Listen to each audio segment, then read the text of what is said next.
Hi everyone, in front of me I've got Samsung Galaxy S22 Ultra, and let me share with you how to check IMEI and serial number on this device. So basically we've got two different ways to check those numbers, and the first one is using a secret code, and it is the fastest way, or we can do it using the settings, and of course I'll show you both options. So let's begin with a secret code. We have to open the dialer and enter the code, which is quite simple. It is *#06#. And as you can see, by this code we are provided with both IMEI numbers and also a serial number attached to this device.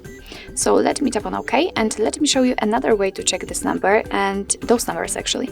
And it will be quite useful if for some reason the secret code won't work. So all we have to do is to simply enter the settings. Now let's scroll down to the very bottom to find About Phone. Let's tap on it, and as you can see, we do not have to actually enter any other options, because right here in this section we've got the serial number of this device and both IMEI numbers for both SIM slots. So actually this is it. This is how to check IMEI and serial number in your Samsung Galaxy S22 Ultra. Thank you so much for watching. I hope that this video was helpful, and if it was, please hit the subscribe button and leave the thumbs up.